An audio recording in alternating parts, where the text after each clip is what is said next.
Entre 1954 et 1962, la France a établi des camps secrets en Algérie pour interner des milliers de civils suspectés de soutenir le FLN.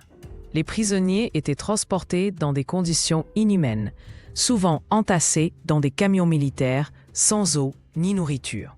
Ces camps, situés dans des zones désertiques isolées, étaient entourés de barbelés et gardés par des soldats français armés. Les historiens estiment que plus de 2 millions d'Algériens ont été détenus dans ces camps pendant la guerre. Dès leur arrivée dans les camps, les familles algériennes étaient systématiquement séparées.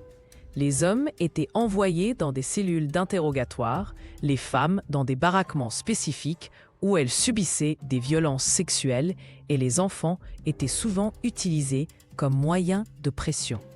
Des documents militaires français révèlent que cette stratégie visait à briser psychologiquement les communautés.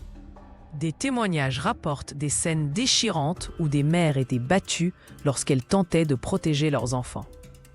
Les interrogatoires dans les camps français suivaient un protocole brutal établi par le général Massu.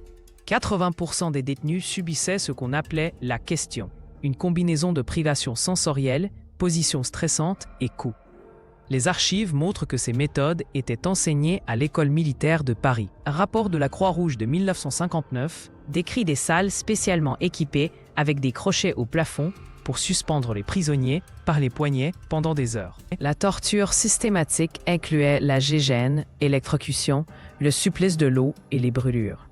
Le médecin militaire français Henri Alleg a documenté comment les électrodes étaient appliquées sur les parties les plus sensibles du corps. Selon les archives du FLN, 93% des prisonniers interrogés à Alger en 1957 ont subi des sévices. Les bourreaux utilisaient souvent des instruments médicaux pour maximiser la douleur tout en évitant les marques visibles. Technique perfectionnée pendant la guerre d'Indochine. Le viol était une arme de guerre systématique. Les rapports de l'armée française parlent de corvées de bois pour désigner les viols collectifs. Des survivantes ont témoigné que des unités spéciales forçaient les maris à assister au viol de leurs femmes.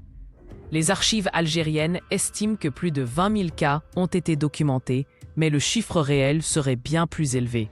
Ces violences visaient à détruire l'honneur familial, élément central de la société algérienne traditionnelle. Les conditions de vie dans les camps causaient plus de morts que la torture directe.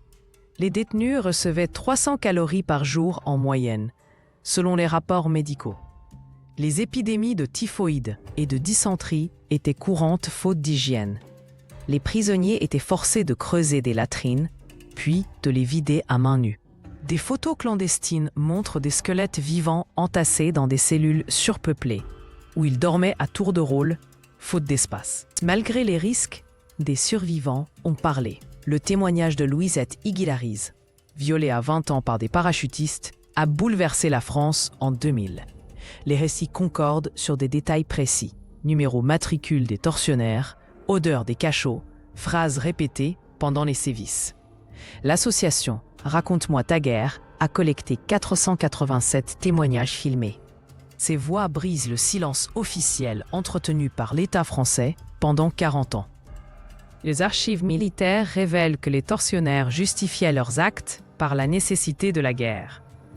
Le général Ossarès a avoué 47 exécutions sommaires dans ses mémoires sans aucun remords.